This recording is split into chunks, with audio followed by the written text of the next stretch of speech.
Jadi artinya sinyalemen atau bukan sinyalemen, peristiwa dan fakta yang diungkapkan oleh Tempo itu tetap berlanjut. Saya yakin begitu, Satu Pak. itu.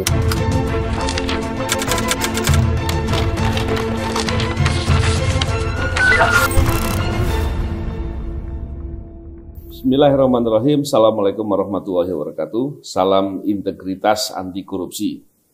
Alhamdulillah hari ini saya dengan Pak BW kembali berkesempatan untuk berbincang-bincang, Pak BW. Ya. Gimana Pak BW kabarnya? Baik. Saya lagi mantau ini terus nih, Mas Novel, perkembangan-perkembangan yang menarik. Oh iya. Sambil bawa komputer sini. Iya. Dan tidak lupa tentunya kita menyampaikan turut duka cita ya atas tragedi kemanusiaan yang terjadi di Malang. Ya semoga nanti bisa dilakukan investigasi yang tuntas, objektif dan profesional agar siapa-siapa yang harusnya bertanggung jawab bisa diletakkan tanggung jawab yang tepat. Dan semoga tidak terjadi lagi Pak BW karena kita ini bukan sekali. Soal tidak terjadi lagi, Mas. Kalau nanti kita bisa telisik lebih jauh, feeling saya kok ini bisa ada isu korupsinya. Cuman mungkin nggak dibahas sekarang kali ya. Iya, menarik. Luar biasa tuh soalnya. Betul. Saya juga melihat di media sosial ada beberapa pihak yang melakukan investigasi. Semoga nanti kesempatan lain kita bisa lihat kalau ada korupsinya kita bisa bincangkan, Mbak Bibi. Iya. Skandal ever. Wah, luar biasa. Luar biasa. Ya. Makan korban. Iya. Dan kita lanjut lagi bicara soal penggunaan lembaga penegakan hukum untuk kepentingan politik-politik yang tertentu yang tentunya bukan hal yang baik, ya hal yang jahat gitu Pak BW. Nah, soal ini memang menarik ini Pak BW karena beberapa waktu yang lalu Tempo kan membuat investigasi. Iya. Dan di laporan utamanya di laporan utamanya dan ternyata banyak hal yang diungkap cukup detail Pak BW. Saya juga terkejut ya dan cukup detail. Saya yakin tentunya itu dari sumber-sumber yang betul-betul bisa dipercaya gitu. Karena kalau nggak bisa tahu betul, nggak mungkin sedetail itu. Dan biasanya yang detail itu benar Pak BW. Ya. Karena saya sebenarnya sudah mendengar soal fenomena itu dan cukup lama mendengar. Bahkan kalau dikaitkan lagi, saya masih ingat sekali ICW pernah melapor ke Dewan Pengawas mengenai ini adanya dugaan konflik of interest pimpinan KPK yaitu Firly Bahuri yang menebar pemasangan baliho di banyak tempat. Sepertinya pengen jadi presiden itu Pak B. Atau wakil presiden ya, saya nggak tahu persisnya itu. Tapi terlepas dari apapun itu bahaya lah. Karena ketika pimpinan KPK kemudian punya interest tertentu untuk kepentingan pemilu dan kemudian bisa menggunakan KPK-nya untuk sebagai alat dan kemudian bisa memenuhi hasrat politiknya, bahkan bisa untuk menjegal atau menyerang pihak tertentu dengan rekayasa kasus atau memaksakan suatu kasus yang tidak ada. Nah, ini yang bahaya ini Pak Bibi. Pak Bibi biasanya cermat kalau bikin penilaian soal itu. Gimana Pak? Ini dengar dari Mas Novel saya langsung searching nih. Iya. Di sini informasinya Mas 37 menit yang lalu sebelum kita sebelum kita ngobrol ini 37 menit yang lalu di satu daerah di Badau, Kapuas Hulu, Kalbar ada dukungan terhadap Firly Bahuri. Oh, untuk menjadi presiden. Oh, kirain jadi ketua KPK. Jadi kalau menurut saya ini intensif banget gitu loh. Iya. Dan kalau saya lihat polanya itu menarik sebenarnya. Iya. Mari lihat ininya ya. Lihat dari gambarnya ya. Iya. Kalau melihat gambarnya itu ada bervariasi tapi sebenarnya punya pola. Ini untuk ngelihat ini nanti kita baru sampai ini ada potensi coy-nya apa enggak. Oke. Satu, saya tidak yakin bahwa ini dibuat oleh masyarakat biasa. Ini ada konduktornya nih. Iya. Ini bisa dilihat dari misalnya pilihan kata yang dikemukakan dalam baliho-baliho itu. Dan ada pilihan-pilihan kata itu yang di beberapa daerah tapi sebenarnya sama itu kosakatanya tuh. Misalnya begini, merdeka itu sejatinya adalah ketika bangsa dan negara ini benar-benar bersih dan bebas dari segala bentuk korupsi. Itu di beberapa baliho itu sama itu. Dan diduga itu di beberapa tempat yang berbeda. Jadi dari sisi itu saja sebenarnya kalau dilihat lebih dalam lagi, ini nggak mungkin orang dari daerah itu yang membuat. Apalagi kalau orang itu atau baliho itu muncul di daerah-daerah remote control area, seperti yang tadi di perbatasan Badau, Kapuas Hulu, misalnya kayak begitu ya. Dari polanya seperti itu. Terus kedua sebenarnya juga melihat, saya meyakini kalau gambar-gambar keren kayak gini, nggak mungkin lah itu dicetak di tempat-tempat sana gitu loh. Iya. Jadi maksudnya baliho ini? Baliho-balihonya itu. Nanti bisa ditampilkan barangkali. Baliho-balihonya nanti bisa ditampilkan ya.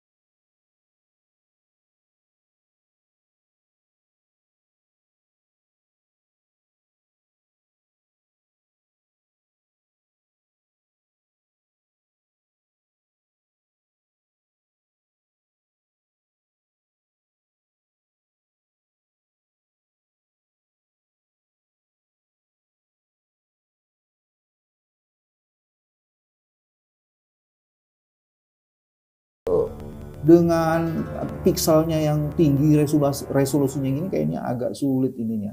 Iya.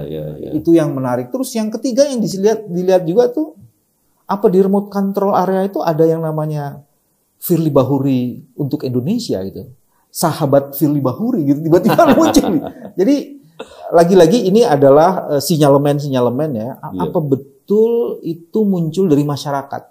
Atau masyarakat dipakai ya, diatasnamakan untuk kepentingan konduktor tertentu yang sebenarnya itu affiliated dengan Firly Bahuri, diduga affiliated dengan Firly Bahuri. Iya, menarik itu Pak BW. Karena begini Pak BW, masang baliho itu kan mahal ya, artinya bukan biaya murah. Terus yang biayai siapa gitu? Kan menarik ya. Saya tidak yakin terus kemudian ada orang kemudian tiba-tiba ingin masang baliho buat yang bersangkutan. Nah ini yang menariknya gini. Firly masih menjadi ketua KPK. Terus ada yang tersebar luas.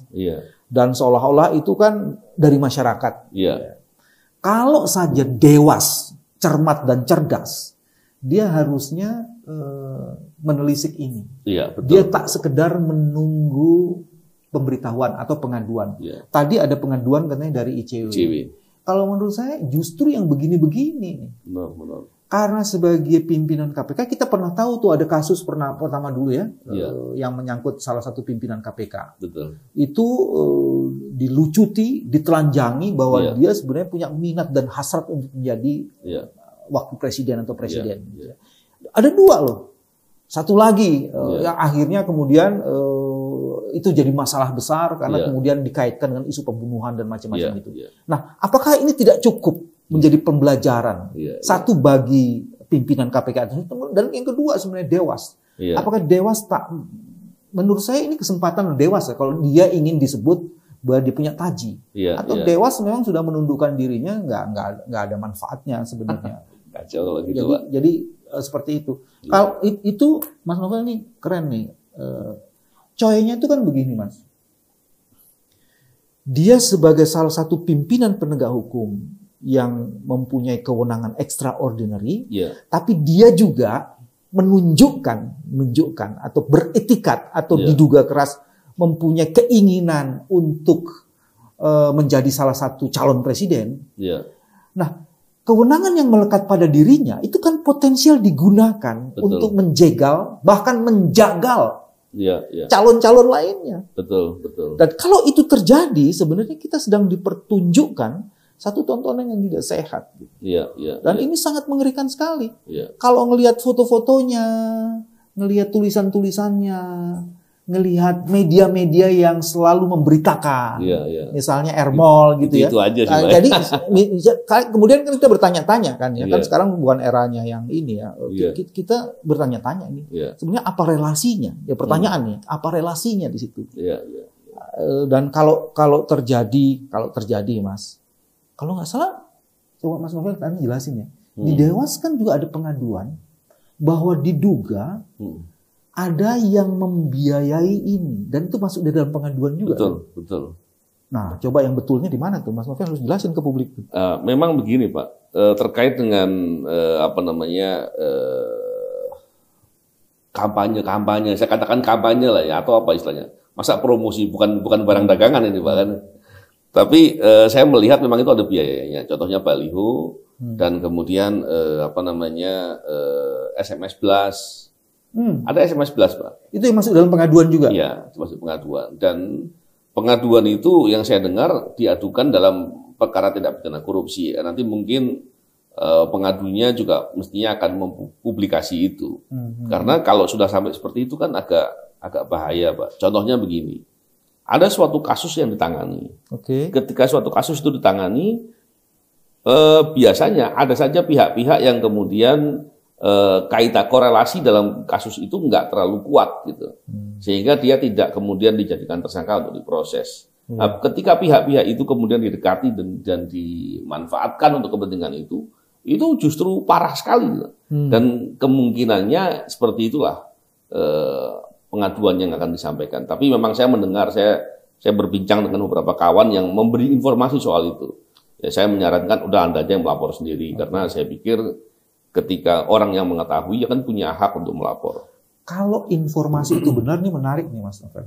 Bagian pertama, case yang tidak cukup kuat itu kan bukan berarti tidak kuat. Karena mungkin bukti-bukti petunjuk lainnya atau bukti dan petunjuk lainnya belum bisa dihadirkan. Betul. Nah, yang paling mengerikan bagian dari ini adalah bisa saja bukti-bukti itu kemudian di hold dan sengaja tidak didalami lebih lanjut. Itu mengerikan. Dan ada imbalan atas itu. Dan kalau itu dilakukan berarti 422 KUHP kena tuh. Itu kena tuh. Jadi dia menggunakan kewenangannya, terus kewenangannya dipakai untuk menutupi kasus-kasus tertentu. Dan ini ada imbalannya. Dan kalau begitu, itu sebenarnya masuk kepada isu pemerasan juga loh, Mas. Tindak pidana korupsi kan salah satunya extortion, pemerasan.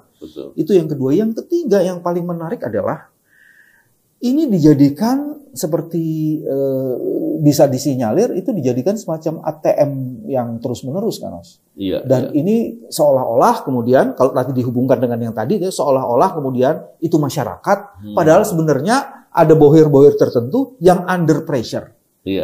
Karena merasa dilindungi, kemudian dia menjadi bohir untuk itu kan bisa terjadi kayak gitu. Jadi segala kemungkinan seperti itu bisa saja terjadi. Dan memang perlu klarifikasi lebih lanjut. Oleh karena itu sebenarnya Dewas menjadi penting untuk menelisik lebih lanjut. Pak BW kan begini ya, kalau isu-isu soal pimpinan KPK kan sebetulnya udah sering, banyak. Dari dulu juga, mungkin Pak BW juga pernah mendapatkan isu-isu ya. Cuman bedanya, Firly Bahuri atau pimpinan KPK yang sekarang ini, kebetulan saya sebut aja Firly Bahuri, karena memang faktanya yang bersangkutan. Ini sejak menjadi deputi penindakan di KPK, dia ini kan sebetulnya sedang akan diproses di suatu kasus di mana dia menghold lebih dari 20 kasus. Lebih dari 20 kasus. Dan itu kemudian waktu itu karena prosesnya nggak segera dilakukan, pegawai KPK rame-rame membuat petisi. Melaporkan yang bersangkutan. Ternyata setelah keluar ditemukan juga banyak laporan hasil analisis dari PPATK yang disimpan di lemarinya dan tidak di follow up untuk proses lebih lanjut. Ini semua kan bisa menjadi bargain yang saya katakan tadi. Karena ada fenomena dan fakta itu, ditambah lagi ketika menjadi ketua KPK, yang bersangkutan juga banyak cerita-cerita atau informasi-informasi soal perbuatan-perbuatan menyimpang yang itu tidak layak, sama sekali tidak layak atau tidak pantas dilakukan oleh penegak hukum. Mari kita rumusin, Mas ya. Itu peristiwa udah terjadi dan peristiwa itu menjadi fakta karena terkonfirmasi dan itu bukan fenomena. Bukan fenomena. Betul. Satu itu ya. Terus kedua, kalau deputy KPK seperti yang tadi disebutkan itu melakukan hold terhadap kasus dan laporan hasil analisis dari PPATK tidak diberikan untuk didiskusikan lebih lanjut, bukankah dia memenuhi pasal 21? Dia merintangi. Betul. Merintangi, tapi merintanginya itu bukan dari pihak lain, justru dari pihaknya dia sendiri. Jadi masuk 442 dikenanya pasal 23 kan, Mas. Dan itu sangat mengerikan. Dan kalau dari situ kemudian dia mendapatkan keuntungan dari proses dalam tanda petik transaksi untuk hold itu, maka dia melakukan pemerasan terhadap itu. Dan kalau ini terjadi, terus ada baliho-baliho dan kemudian tahun politik dia menggunakan potensi kewenangannya atau menggunakan kewenangannya dan potensial digunakan untuk menjegal dan menjagal calon-calon lainnya, ini sih skandal besar, mega akbar skandal nih, bukan sekedar skandal aja ini. Itu yang ingin saya sampaikan tadi ke Pak BW, karena beda ketika cuma cerita-cerita atau fitnah-fitnah terhadap pimpinan KPK yang selama ini juga sering ada. Tapi yang ini memang orangnya, masalahnya juga ada banyak. Dan beberapa laporan-laporan yang masuk itu memang didukung dengan bukti-bukti yang memang follow up-nya memang kurang dilakukan oleh Dewan Pengawas. Ini yang menarik. Saya teruskan sedikit yang tadi bahwa ketika menjadi deputi penindakan dan kemudian ada kasus tadi yang hold perkara dan lain-lain, memang idealnya kalau itu terungkap semuanya bisa pidana buat yang bersangkutan. Masalahnya adalah sebelum proses itu dilakukan, yang bersangkutan kemudian ditarik dan menjadi Kapolda di Sumatera Selatan. Ini masalahnya. Walaupun kasus-kasus lainnya juga masih banyak, tapi yang saya ceritakan tuh yang terang saja gitu kan, Pak. Yang lainnya masih banyak. Cuman pola tadi, mundur tadi, ternyata juga diikuti juga oleh Lili Pintauli dengan cara yang sama, yang itu dugaannya justru terlibat perkara pidana. Baik. Contohnya apa? Salah satu penyidik yang kemudian kebetulan saya juga tuh yang nemukan perkaranya, Pak, sebelum saya singkirkan untuk harus keluar dari KPK. Itu justru yang bersangkutan si Robin gitu ya. Itu dalam persidangan terungkap dia terlibat di beberapa kasus dan dia tidak bermain sendiri.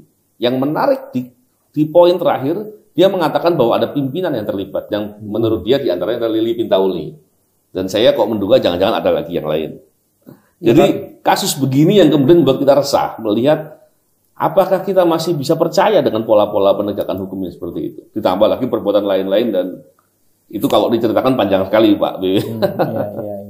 Dari situ sebenarnya kita bisa menangkap beberapa hal sih. Penangkap yang pertama begini, rekam jejak digital itu tak bisa dibohongi. Iya. Jadi dia akan terrecord terus-menerus. Betul. Ada pola, ada perilaku, sikap dan tindakan yang against the law. Ya, bukan hanya against etik ya, tapi against law sama against etik. Satu itu. Terus kedua, kejahatan seperti itu kan daluarsanya masih belum selesai nih, Mas. Kalau itu bisa dibuktikan, tidak mungkin dia bisa jadi pesakitan. Betul. Ya, jadi boleh saja sekarang dia jadi pimpinan KPK. Tapi kemudian kalau itu benar terjadi dan bisa dibuktikan, dia sebenarnya sedang meninggikan kejatuhannya. Nah, itu yang mesti dilihat. Terus yang ketiga, ada peristiwa-peristiwa lain kan dalam periode kepemimpinan sekarang ini, yang tadi dari Mas Robin itu yang menarik. Di antaranya itu baru satu, dan di antaranya bisa satu, bisa dua, bisa tiga, bisa lama. Nah, ini kan sebenarnya yang harusnya menjadi tugas dari Dewas. Nah, yang lainnya adalah dengan rekam jejak seperti ini masih berani itu baliho ditampilkan. itu maksud Pak. Masih berani. Luar biasa. Luar biasa nekatnya gitu loh. Jadi ini kenekatan yang dahsyat ini. Saya khawatirnya begini, Pak. Orang berbuat menyimpang atau berbuat salah, berbuat melawan hukum, dia biasanya berpikir. Kenapa? Dia punya kredibilitas.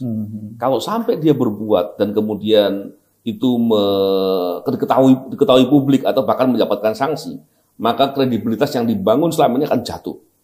Masalahnya kalau kredibilitas sudah jatuh dari dulu, Pak, itu yang agak repot, Pak. Jadi kenekatan itu akan tidak diperhitungkan lagi sebagai hal yang betul-betul diantisipasi untuk nama baik atau kredibilitas. Itu yang bahaya, Pak. Makanya penegak hukum harusnya adalah orang yang betul-betul punya integritas, kredibilitasnya memang bisa dinilai baik. Itu harusnya menjadi standar utama. Nah, masalahnya kan ketika menjadi calon waktu itu di DPR sedang proses pemilihan, pimpinan waktu itu saya ingat betul Pak Agus Raharjo itu bersama dengan pimpinan yang lain menyampaikan laporan itu ke Komisi 3, tapi memang tidak di follow up lah. Saya nggak tahu apakah terlambat atau karena suatu soal lain. Hukum alam tengah bekerja, Mas. Ketika orang tak punya integritas dipilih dan menjadi satu pimpinan, maka kita sekarang sedang akan menuai badai sebenarnya. Karena badainya apa? Ya badar integritas. Jadi ini hukum kekekalan energi berlaku ini. Siapa tak punya integritas jadi pimpinan, pasti dia akan tunjukkan sikap tak berintegritas. Nah, sekarang cuman dia sedang melakukan cover untuk itu. Nah, yang paling mengerikan sebenarnya adalah proses satu itu manipulasi pencitraannya itu Mas. Ya. Manipulasi pencitraan ini terjadi dan baliho-baliho itu disebar di mana-mana. Mudah-mudahan ada yang tertarik untuk melakukan investigasi. Apakah betul itu murni dari masyarakat yang memang mengetahui kinerjanya atau itu sebagian dari kepentingan yang lain. Tapi poin saya sekarang ini tahun politik, ini makin kenceng dengan kewenangan yang ada pada dirinya. Apalagi kalau kemudian dilakukan dengan tindakan-tindakan yang bersifat extortion, ini mengerikan. Banyak orang bisa disandera, banyak partai bisa disandera, dan dia bisa bargain juga dengan kepentingan partai-partai yang lain untuk kemudian menyandera yang lain untuk kepentingan yang lain. Dan ini bisa rusuh sekali itu. Atau jangan-jangan sudah, Pak? Itu sudah. Sudah dan sedang. Sedang. Tapi semoga enggak lah ya. Kita yakin, Pak, banyak tokoh kita yang masih baik lah, Pak. Baik. Walaupun memang itu sangat mengkhawatirkan. Saya bisa memahami, saya pernah berbicara dengan banyak orang, saya bisa memahami mereka ada saja yang berpikir begini. Itu kan masalah politik, kita nggak usah mikirin. Udahlah, terserah. Tapi kita lupa bahwa kerusakan yang ditimbulkan ini bukan cuma masalah kemudian praktek-praktek politik jahat. Tapi kemudian yang perlu diantisipasi adalah kalau pola-pola pola-pola manipulasi, pola-pola tidak berintegritas dalam penegakan hukum ini terus dilakukan, maka kepercayaan publik terhadap penegak hukum, terutama terkait dengan pemberantasan korupsi, ini akan lebih hancur lagi. Sekarang pun sudah turun, Pak. Bahkan paling rendah sepanjang sejarah KPK. Ini akan turun lagi dan berbahaya. Dan untuk menaikkan, mungkin Pak BW paham kan bagaimana susahnya.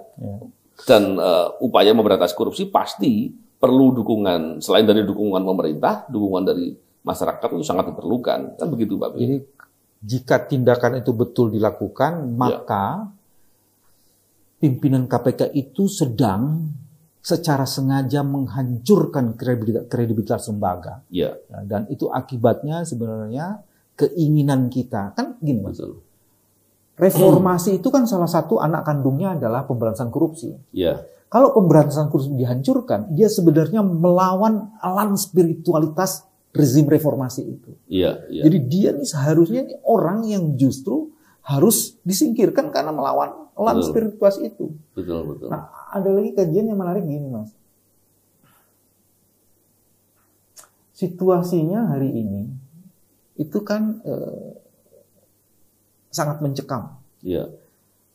Kalau kontestasi politik mau dimulai, orang-orang yang seperti ini masih bekerja dengan kepentingan dan kewenangan yang dimilikinya. Yang menyebabkan sebenarnya proses demokrasi ini political cost-nya bukan hanya tinggi, tapi tak menentu. Proses political election yang tidak menentu karena bermainnya sebagian penegak hukum, itu akan menghancurkan proses demokrasi itu sendiri. Dan kalau itu terjadi sebenarnya yang rugi seluruh bangsa Indonesia ini. Yang rugi adalah proses demokrasi itu sendiri. Yang paling mengerikan tuh kita mau melakukan pemilihan umum serentak. Kalau dia tahu ada orang pemain seperti ini, pasti semua orang kepengen menjadi bagian dari proses itu. Dan akhirnya ini menghancurkan seluruh keinginan kuat kita untuk mulai berangkat jauh lebih hebat lagi dalam proses demokrasi ke depan. Ini menjadi sia-sia semua sebenarnya. Nah, orang-orang yang seperti ini yang sebenarnya harus disadarkan. Kalau memang sudah tidak sanggup, sebaiknya menyingkir saja. Sebab kalau tidak, ini berbahaya sekali. Mas Novel, hari ini katanya ada itu ya, ada expose ya. Saya mendengar dari teman-teman KPK seperti itu, katanya ada perintah dari pimpinan KPK untuk segera melakukan langkah lah. Maksudnya langkah itu yang memaksakan gitu, sebagaimana hasil dari investigasi Tempo itu, Pak.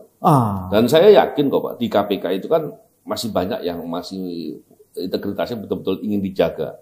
Karena kan KPK kan bukan milik pimpinan.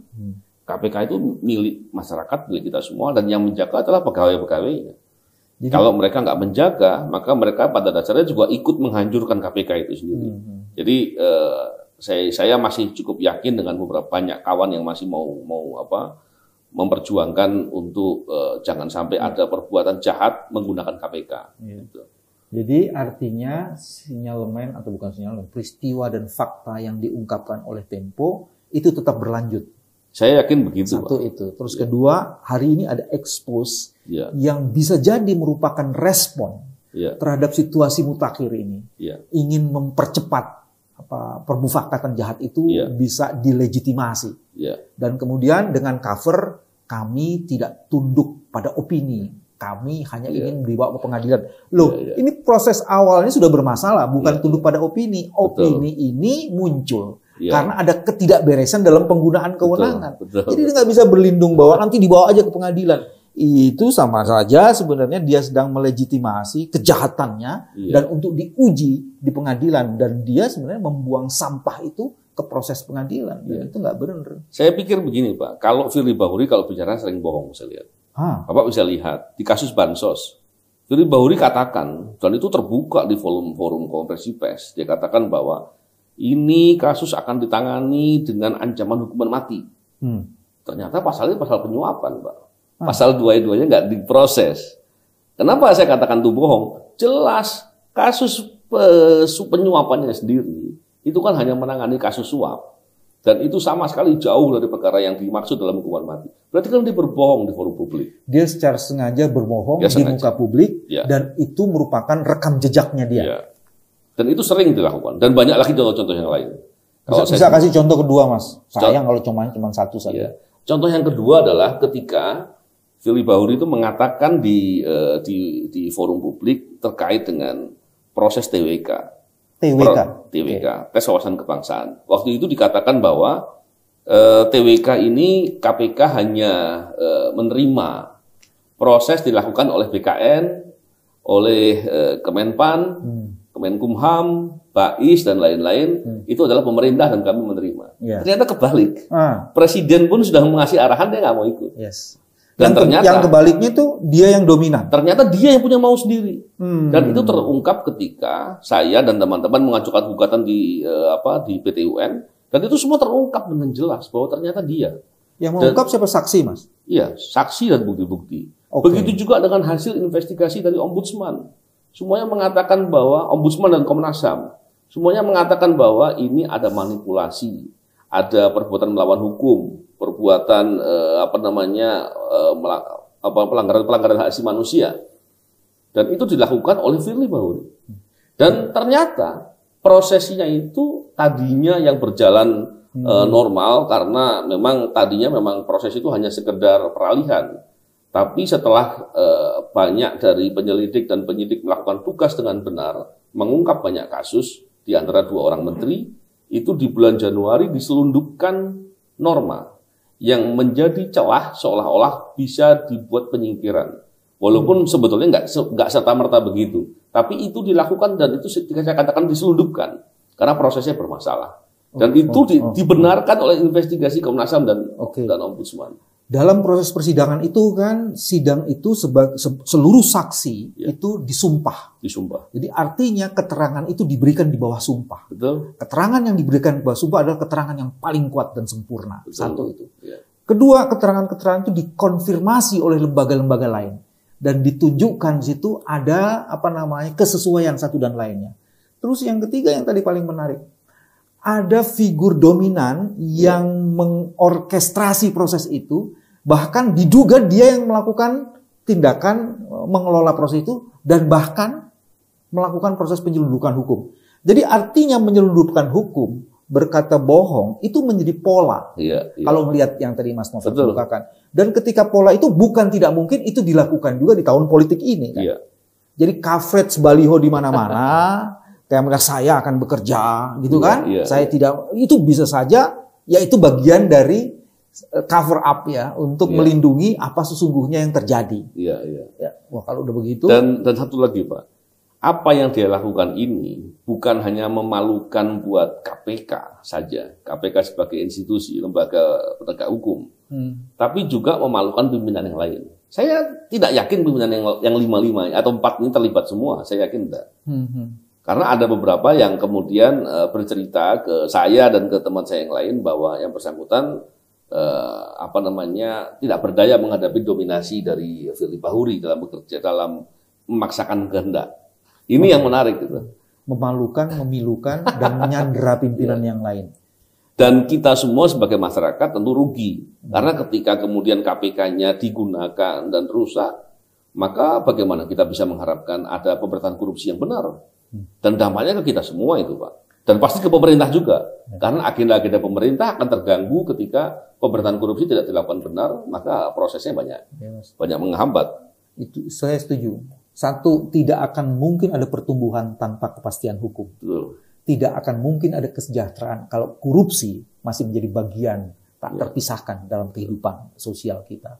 Tidak akan mungkin ekonomi, pertumbuhan, dan keadilan hadir kalau korupsi masih bersarang di sebagian besar atau di sebagian para penegak hukum. Apalagi orang-orang yang punya kekuatan atau otoritas yang luar biasa, extraordinary.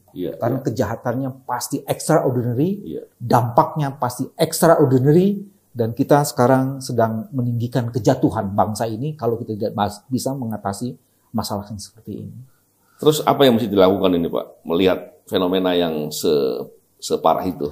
Satu, modus operandi dan kejahatan seperti ini harus diungkap dan dibongkar. Supaya publik nanti semakin cerdas.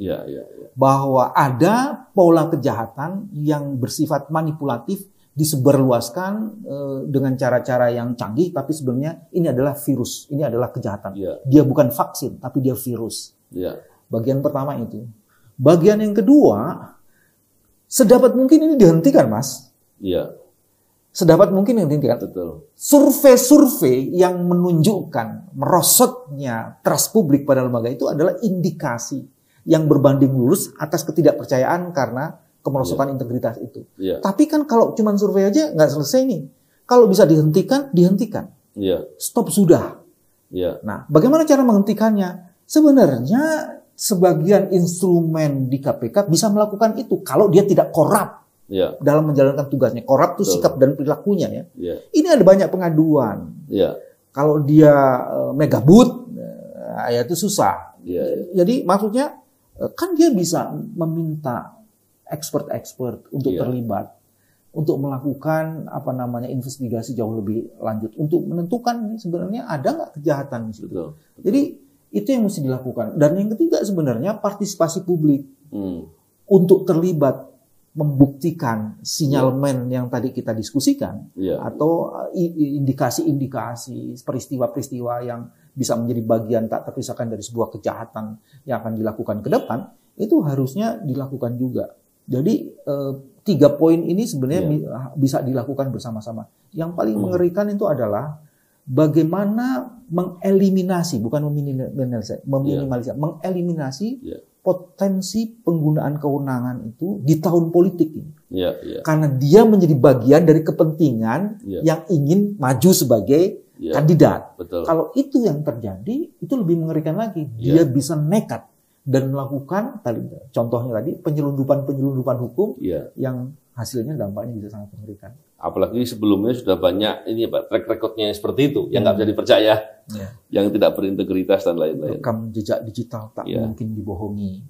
Menarik nih Pak. Kau memasang baliho di mana-mana dan di sana sini. Seolah-olah penegakan hukum ternyata punya motif ya. Ini yang bahaya. Menarik Pak. Mungkin kita bisa diskusi di di tema-tema yang lain karena masih banyak nanti hal yang kita bisa diskusikan. Dan terima kasih Pak. Sebelum itu jangan lupa yang tadi itu sepak bola itu Mas, sepak bola. Menarik Pak. Apakah ada potensi korupsi di dalam pengelolaan dan penyelenggaraan sepak bola itu sehingga menyebabkan kobar? Ini ever in the world. Satu kasus yang sangat tragedik gitu. Seperti ini. Apalagi di masa di mana sepak bola kita sedang tumbuh Pak ya. Sedang masyarakat sedang senang sekali gitu ya. Dia mematahkan pertumbuhan. Dan setelah investigasi dari banyak pihak ini mulai ada hasilnya, barangkali kita bisa diskusi lagi, Pak. Baik. Karena ada tema-tema khusus yang kita bisa lihat dari dugaan-dugaan korupsi yang perlu diperbaiki. Baik, Pak BW, terima kasih banyak. Baik. Atas saya sambil terus ini, dukungan capres mengalir, Ketua KPK Firly bukan. Beredar spanduk dukungan capres, ini respon Firly. Semuanya nih Firly Bahuri. Wah, ini banyak banget Pak. Ini. Kalau dilihat lagi di sini, ya Allah, masya Allah. Masa sih dia nggak ngerti? Kacau itu. Baik, Pak BW, terima kasih. Salam integritas, anti korupsi.